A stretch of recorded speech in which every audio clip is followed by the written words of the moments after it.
Good morning student, मैं हूं आपका मैथ्स टीचर विवेक मेवाड़ा। बेटा, हमने इंटीग्रेशन का लगभग आधा सिलेबस पार कर चुके हैं। हम बहुत लेंथी टॉपिक है, बहुत इंपॉर्टेंट टॉपिक है। चैप्टर 7 जब तक क्लियर नहीं होता है बच्चों को चैप्टर 8 और चैप्टर 9 समझ में नहीं आ पाता है, तो प्लीज आप इन वीडियोस को इग्नोर मत करिएगा इंटीग्रेशन की, वरना आपका चैप्टर 8 और चैप्टर 9 बिल्कुल खत्म हो जाएगा।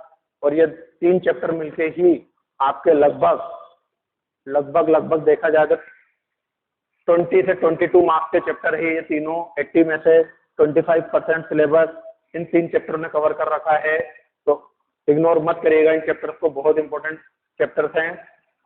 मैंने आपको 7.1, 7.2, 7.3, 7.4 और 7.5 आपको प्रीवियस वीडियो में पढ़ा चुका हूँ।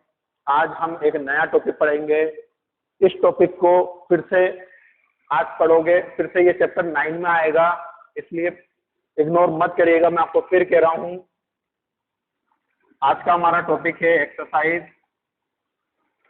7.6, जो कि लिखा हुआ है integration by part. Integration part, जिसको शॉर्ट में आइलेट मेथड भी कहते हैं। ILATE method, integration by part. Clear student? अब देखो आइलेट का मतलब क्या होता है। आइलेट का मतलब जैसे फर्स्ट नंबर पे आ रहा है आई, तो आई का मतलब होता है इनवर्स फंक्शन। इनवर्स फंक्शन, अब इनवर्स फंक्शन कौन कौन से होते हैं? Sine inverse, cos inverse, tan inverse, ऐसे 6 इनवर्स ट्रिग्नोमेट्रिक फंक्शन होते हैं। साइन, कोस, टेन, कोसेक, कोसेक, वो मैंने पीछे ब्रैकेट में एग्जांपल लिख दिए हैं। एल सेकंड नंबर पे क्या दिख रहा है? एल।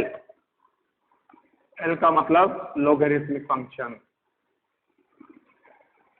लोगरिथमिक फंक्शन, और लोगरिथमिक फंक्शन हो गया जैसे आपका log x स्क्वायर, कुछ भी टर्म जो कि log के फॉर्म में है। थर्ड नंबर पर आपको दे रखा है a। a का मतलब एरिथमेटिक फंक्शन। एरिथमेटिक फंक्शन जैसे आपका 1 हो गया, x हो गया, x स्क्वायर हो गया, 1/x हो गया, ये सब चीजें एरिथमेटिक फंक्शन में आएगी। 4 हो गया आपका t का मतलब ट्रिग्नोमेट्रिक फंक्शन। ट्रिग्नोमेट्रिक फंक्शन, अब ट्रिग्नोमेट्रिक फंक्शन कौन कौन से होते हैं? Sine x, cos x, ten x, जो हमने 10th क्लास में ट्रिग्नोमेट्री पढ़ी थी, वो वाले ट्रिग्नोमेट्रिक फंक्शन। और 5th नंबर पे आता है ILATE। ई का मतलब होता है एक्सपोनेंशियल फंक्शन। एक्सपोनेंशियल फंक्शन, और एक्सपोनेंशियल फंक्शन जो ई से स्टार्ट होते हैं, ई की पावर x, ई की पावर -x, ई की पावर 2x, कुछ भी जिस पर ई लग रहा हो, तो ये सभी फंक्शन एक्सपोनेंशियल फंक्शन होते हैं। तो ध्यान दीजिएगा, आई लेट का मतलब, आई मतलब इनवर्स, एल मतलब लोगरिथमिक, ए मतलब एरिथमेटिक, टी मतलब ट्रिग्नोमेट्रिक, ई मतलब एक्सपोनेंशियल। अब बात इंटीग्रेशन के अंदर ये आती है कि आइलेट मेथड कब अप्लाई किया जाए। जैसे कि हमने 7.4 पढ़ी थी, तो हमने पढ़ा था कि न्यूमरेटर में 1 और डिनोमिनेटर में क्वाड्रेटिक होगी, तो 7.4 का कंसेप्ट लगाना है। ऊपर लीनियर, नीचे क्वाड्रेटिक, तो 7.4 का कंसेप्ट लगाना है। न्यूमरेटर की पावर छोटी, डिनोमिनेटर की पावर बड़ी, तो इंटीग्रेशन बाय पार्शियल फ्रैक्शन का मेथड लगाना है 7.5। तो ये 7.6 कब अप्लाई होगी? तो इसके लिए होता क्या है बेटा, अगर इंटीग्रेशन में, लिख लीजिएगा नोट डालकर, अगर इंटीग्रेशन के क्वेश्चन में कहीं पर भी 2 टर्म मल्टीप्लाई की फॉर्म में आती है, तो आइलेट मेथड अप्लाई होता है। जैसे अपन डिफरेंशिएशन में करते थे ना, 2 फंक्शन जब कभी भी मल्टीप्लाई में आते थे तो अपन u इंटू v मानते थे। 2 फंक्शन जब कभी भी मल्टीप्लाई में होते थे तो डिफरेंशिएशन में अपन क्या फॉर्मूला लगाते थे? u v dash plus v u day. तो ये तो डिफरेंशिएशन का हो गया। तो डिफरेंशिएशन में दो फंक्शन जब मल्टीप्लाई में आते थे तो आप ये फॉर्मूला अप्लाई करते थे। उसी तरीके से इंटीग्रेशन के अंदर जब कभी भी दो फंक्शन मल्टीप्लाई में आते हैं तो उसके लिए एक फॉर्मूला बना हुआ है। उस फॉर्मूले में आपको बस यही पहचानना होता है कि फर्स्ट फंक्शन क्या होगा और सेकंड फंक्शन क्या होगा। वहां पर तो जब आप डिफरेंशिएशन करते थे तो आप किसी को भी u मान लेते थे और v मान लेते थे, वो आपकी इच्छा पे डिपेंड होता था। डिफरेंशिएशन में कोई फर्क नहीं पड़ता। लेकिन इंटीग्रेशन में आपको दो फंक्शन मानने होते हैं और उन दो फंक्शन का सिलेक्शन ऑर्डर वाइज करना पड़ता है। तो मैं यहाँ पर पहले फॉर्मूला लिखता हूँ, फिर उसके बाद आपको समझ में आएगा कि क्या करा गया है। तो इंटीग्रेशन का फॉर्मूला, जब कभी भी दो फंक्शन मल्टीप्लाई में आ जाते हैं, जब कभी भी दो फंक्शन मल्टीप्लाई में आ गए, सपोज करो आपके पास फर्स्ट और सेकंड फंक्शन जब कभी भी मल्टीप्लाई में आ गए, है ना, इसको मैं ऐसा लिखता हूँ फर्स्ट और सेकंड, फर्स्ट और सेकंड, फर्स्ट और सेकंड। जैसे एग्जांपल में देखिए x इंटू साइन एक्स, जैसे एग्जांपल में देखिए x इंटू साइन एक्स, दो फंक्शन मल्टीप्लाई में दिख रहे हैं। अब बात यहाँ पर ये आती है कि फर्स्ट फंक्शन कौन सा होगा और सेकंड फंक्शन कौन सा होगा। तो होता क्या है, अपन को हाईलाइट मेथड लगाना है और ऑर्डर से चेक करना है कि सबसे पहले ऑर्डर देखना है कि हमको क्वेश्चन में इनवर्स फंक्शन गिवन है, नहीं हमको इनवर्स फंक्शन गिवन नहीं है। फिर एल, तो क्या हमको क्वेश्चन में कोई लॉगरिथमिक फंक्शन गिवन है, तो लॉगरिथमिक फंक्शन भी हमको गिवन नहीं हो रहा।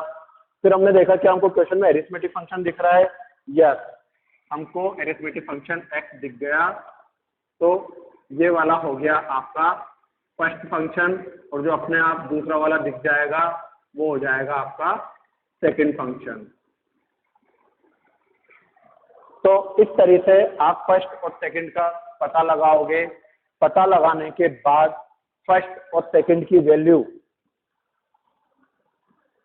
उस फॉर्मूले में पुट करोगे और फॉर्मूले में पुट करते ही आपका आंसर आ जाएगा।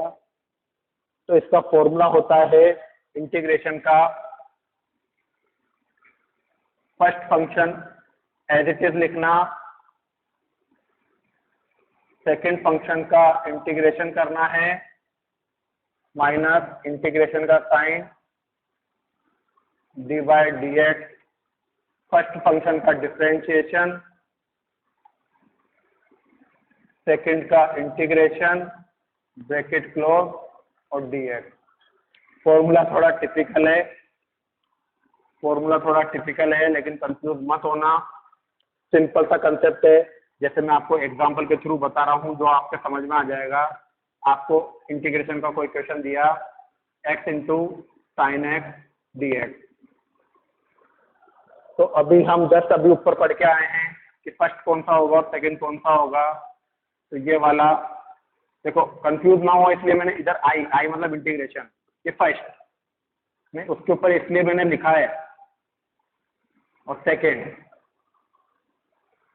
तो आपको फर्स्ट और सेकंड का पता लगाकर बस इस फॉर्मूले में वैल्यू को पुट करना है।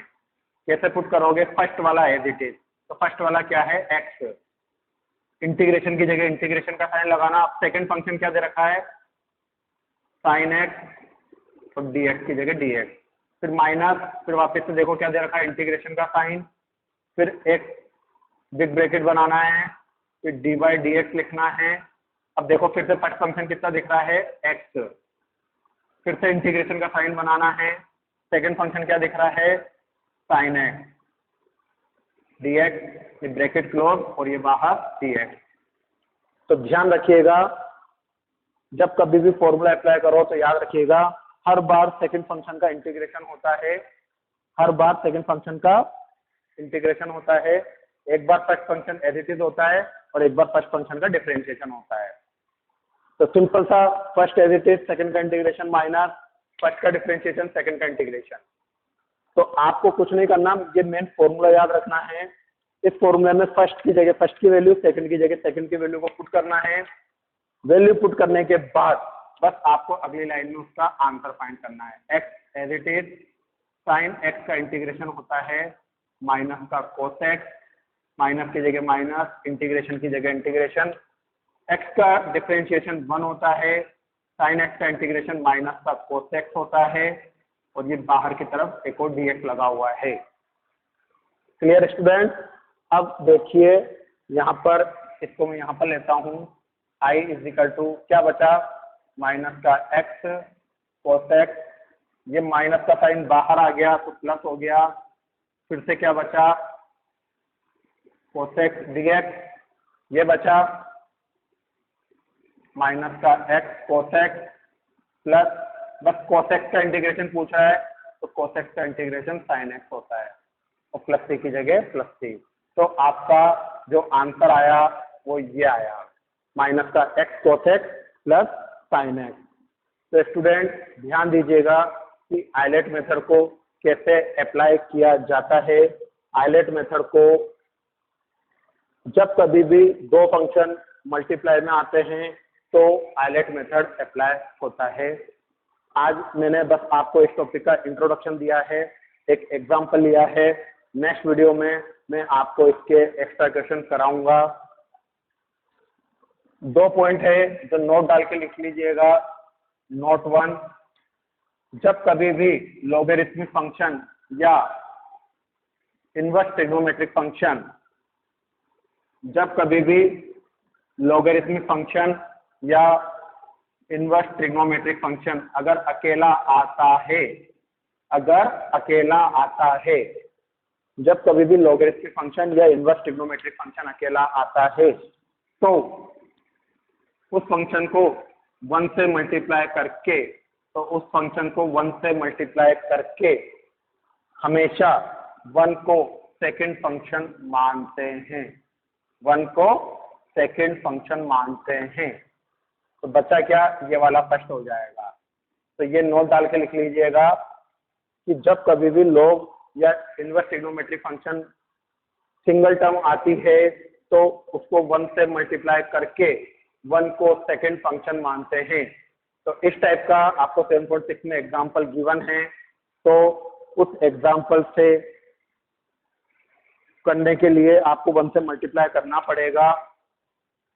तो स्टूडेंट्स आज बस इतना ही। Okay, good bye, have a nice day student, bye bye.